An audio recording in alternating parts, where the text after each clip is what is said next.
제가 지난번에 김광민 변호사 말씀을 드리면서 그다음에 이제 서민석 변호사 이렇게 말씀을 드리면서 그거를 사진을 띄우지 않았었는데 왜냐하면 그때까지는 김광민 변호사가 뭐 그렇게 이렇게 얼굴이 알려진 사람도 아니고 그래가지고 그다음에 괜히 또 이렇게 뭐 변호사님인데 이렇게 뭐 얼굴 띄우고 뭐 이러면은 좀 뭐 별로 안 좋다 이렇게 그런 생각이 들어가지고 김광민 변호사에 대해서 제가 이렇게 저 사람이 이제 김광민 변호사거든요.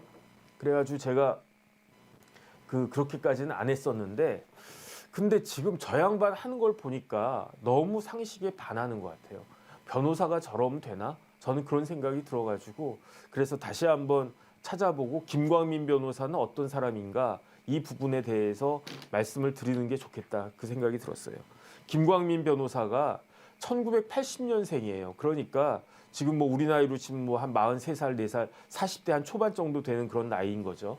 고등학교를 태어나기를 뭐 다 이제 부천에서 태어나가지고 부천의 정명고등학교를 나오고 홍익대 공대 중에서 화학공학과를 나왔어요. 그러니까 뭐 나름 공부 열심히 한 사람이고 그 다음에 그 전남대 로스쿨 나와가지고 이제 변호사 시험 합격해가지고 2015년에 변호사가 됐으니까 그러니까 벌써 한 10년 가까이 변호사 생활을 한 사람이고 그 다음에 한국기술교육대학에서 전공은 모르겠는데 박사학위도 받았고 그 다음에 성공에 대해서는 NGO 관련해가지고 석사를 받았고 왜 NGO 관련해서 석사를 받았을까?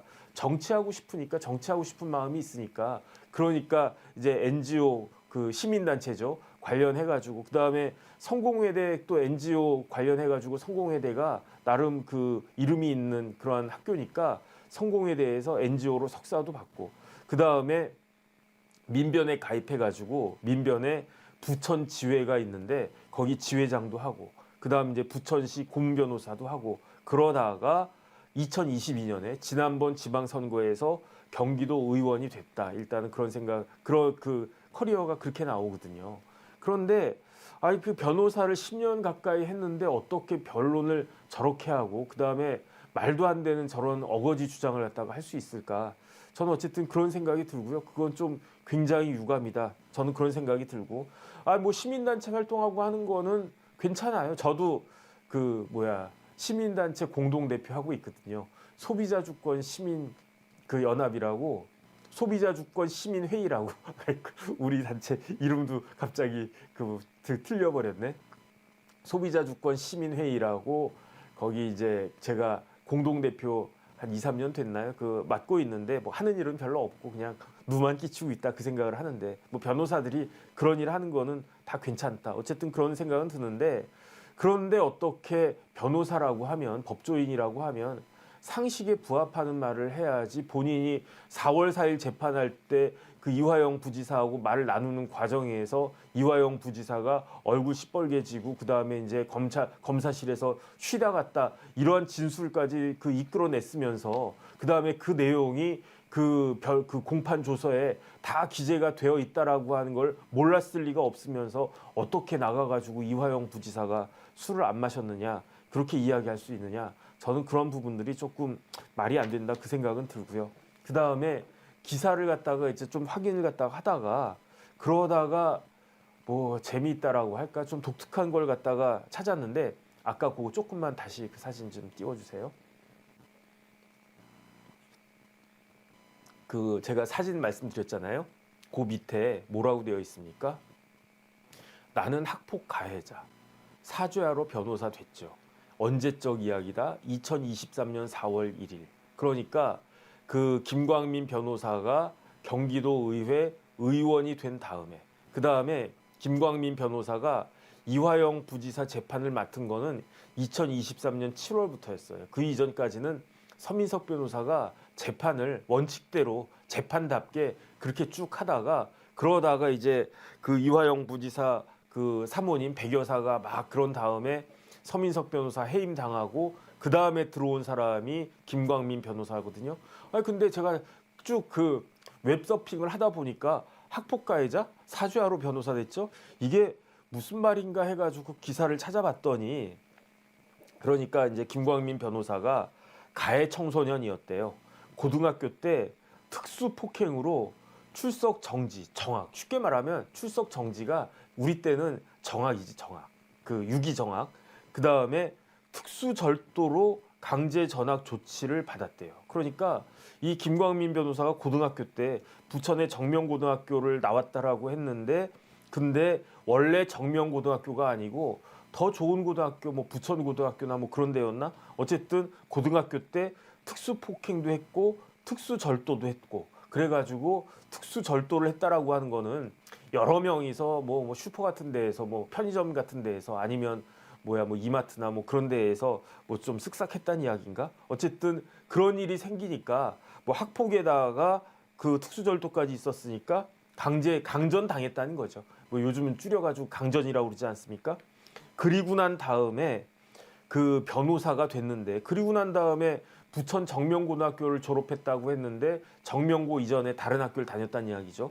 정명고로 전학해가지고 그 뭐야 고등학교 졸업하고 홍대 화공과 나온 다음에 그 다음에 이제 전남대 로스쿨 나와가지고 변호사가 됐다. 그 다음에 그리고 과거를 반성하는 의미에서 청소년 지원 업무에 나섰대요. 그래가지고 문제 학생들 부모가 저 김광민 변호사를 보고 야 우리 애도 저렇게 특수절도도 하고 특수폭행도 하고 그런 애들도 아 저렇게 변호사도 될 수 있다. 그런 모범 사례로 지목되기도 했다. 그 다음에 김광민 변호사가 지금 뭐라고 이야기했냐면 내가 가해를 가한 경험이 있기 때문에 학교 폭력에 관심을 가질 수밖에 없었다. 그 다음에 나 때문에 피해를 받았던 친구들에게 이렇게라도 사죄하고 싶었다. 그래서 지금 변호사하고 그 다음에 이제 경기도 의원도 하고 열심히 뭐 일을 한다.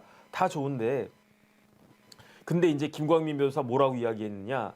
자신 때문에 고통받은 친구들에게 가장 확실하게 용서를 비는 방식은 단순히 사과하는 것이 아니라 가해 학생이 나오지 않고 피해자도 발생하지 않는 상황을 만드는 것이다.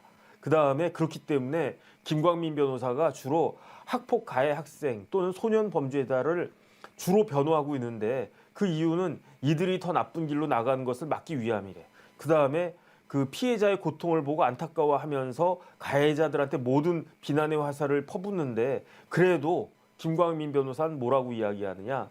우리 사회가 학폭에 대응하는 방법은 피해자의 원한을 풀어주는 것, 그 다음에 피해 회복도 가해자에게 센 처분을 내리면 되는 것으로 보고 있다. 미개 사회에서 통할 방식이다. 이 이야기를 하는 거예요. 그러니까 정리를 갖다가 하면 저 김광민 변호사는 학폭 관련된 사건을 나름 많이 하고 있는데 누구를 그 변호하느냐? 가해 학생, 범죄자들을 보호하는 거예요. 변호하는 거예요. 그러면서 뭐라고 이야기하느냐? 우리 사회는 피해 학생들의 그 가해자들, 저 가해한 가해자들한테 강하게 이제 센 처분을 갖다가 내리면은 되는 것으로 생각하는데 그거는 굉장히 미개한 사회다. 그러니까 가해자들한테 온건하게 그 처분을 갖다가 내리고 가해자들한테 선처를 해야지 그 가해자들한테 선처하지 않고 세게 그냥 처벌하는 거는 미개한 사회다. 이런 식으로 이야기를 하네. 아니 지금 누가 그 보호를 받아야 됩니까? 피의자, 피고인, 가해자가 보호를 받아야 됩니까? 아니면은 그 피해자가 보호를 받아야 됩니까? 그래서 저는 저 기사를 갖다가 따라서 읽어보고 한번 찾아보세요. 그 쉽게 찾을 수 있더라고요. 학폭 가해자인데 사죄하러 변호사 됐으면 피해자들 보호해야 되는 거 아닌가? 피해자들 변호하고 가해자들은 교도하고 그래야 되는 거 아닌가? 저는 저 김광민 변호사 저 기사를 딱 읽어보고 누가 생각이 났냐면 요번에 아깝게 국회의원이 될 뻔했다가 배지를 갖다가 주웠다라고 했다가 그 흘린 사람 있잖아요. 그 사람이 누굽니까? 마찬가지로 변호사던데 조수진 변호사. 조수진 변호사가 누구를 변호했습니까? 조수진 변호사가 여성 변호사인데 국선 변호도 많이 하고 형사사건 많이 했는데 성폭력 피해자, 강간당한 피해자들을 변호했습니까? 아니면 강간한 가해자들을 변호했습니까? 후자잖아요. 그러면서 무슨 뭐 민변의 뭐 사무국장인가 뭐 아주 그 거창한 타이틀도 갖고 있었고 막 그랬었던 거 아닌가? 그러니까 저는 이런 게 사실은 이해가 되지가 않아요. 아무리 해도 좀 너무한 거 아닌가? 아니 뭐 가해자 변호할 수 있죠. 가해자 변호할 수 있지만 어떻게 가해자한테 강하게 그 맞는 그러한 그 처벌을 하는 게 그렇게 처벌하는 게 미개 사회인가? 제가 봤을 때는 가해자를 처벌하지 않는 게 그게 미개 사회지. 그 힘이 있는 사람이 가해자가 힘이 있습니까? 피해자가 힘이 있습니까? 성폭력을 범한 사람이 힘이 있습니까? 성폭력 피해자가 힘이 있습니까? 성폭력을 범한 사람이 돈이 됩니까? 성폭력 피해자를 변호하는 게 돈이 됩니까? 이재명 지사가 돈이 많습니까? 조명현 씨가 돈이 많습니까? 누가 더 권력이 있습니까? 누구를 갖다가 그 변호하는 게 더 짭짤합니까? 아이씨, 이재명 대표를 변호한 사람들은 어떻게 됐습니까? 배지 그냥 주웠잖아요. 조명현 씨를 변호한 사람들은 어떻게 됐습니까? 뭐 그냥 그런 거지. 그러니까 이런 사람이 지금 변호를 하니까 지금 이화영 부지사 관련한 사건이 이해가 되는 것이 아닌가 싶어요, 저는. 왜냐하면 이 정도 그 이야기가 딱 나오면 다 뭐가 나왔습니까? 시간이 계속 바뀌어요. 그 다음에 장소도 계속 바뀌어요. 제가 말씀드렸잖아요. 커피 한 잔을 하더라도 진짜로 중요한 사람과 예컨대 제가 내일 전지현 변호사 나온다고 그랬잖아요. 뭐 전지현 변호사도 그렇고 전지현 배우면 더 좋고 예컨대 제가 전지현 씨하고 같이 커피 한 잔을 했단 말이에요. 언제 했는지도 잊어버리지가 않겠지. 근데 그 시간을 잊을지 몰라도 이런 방에서 뭐 커피를 마실 수도 있고 아니면 길가에서 커피를 마실 수도 있고 아니 전지현하고 같이 커피를 마셨는데 그 장소가 기억이 안 난다라고 하는 게 그게 말이 되겠습니까? 아니 이화영 부지사가 다른 것도 아니고 본인이 좋아하니까 연어회라고 했겠지. 자기가 좋아하는 연어회하고 자기가 좋아하는 소주를 갖다가 마셨는데 그 장소를 착각하는 게 그게 말이 되겠습니까? 그 다음에 결정적으로 출정 기록이 다 남아 있으면 그러면 김광민 변호사는 이화영 부지사는 끝까지 우깁시다 그래도 적어도 변호사라고 하면 이거는 저기 말이 안 되고요. 더 웃음거리만 되고 그 다음에 이거는 부지사님 그 거기에 그거만 됩니다. 누만 됩니다. 그 형만 더 세집니다. 그러니까 여기서 그냥 덮는 걸로 합시다. 라고 해야지 그게 제대로 된 변호사가 아닌가. 전 그 생각이 드는데 결론적으로 뭐냐면은 김광민 변호사는 제 생각에는 변호사가 아니에요. 아니 변호사인데 왜 변호사가 아니냐 이렇게 말씀하실 수 있지만 제 눈에는 김광민 변호사는 변호사가 아니에요. 변호사가 아닌 게 아니라는 게 아니고 누구의 변호사가 아니다. 제 눈에는 김광민이라고 하는 사람은 이화영의 변호사가 아니란 이야기예요. 김광민은 뭐다?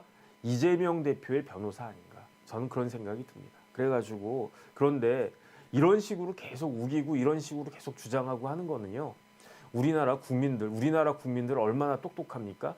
옛날에 우리나라 해방되고 막 그랬을 때는요. 해방 직후에는 우리나라 문맹률이 90%가 넘었어요. 그래서 옛날에는 막 60년대, 70년대는 군대 가가지고 한글 배우고 그러지 않았습니까? 옛날에는 군대가 그 우리나라 그 젊은 남자들, 청년들을 가르치는 수단이기도 했었단 말이에요.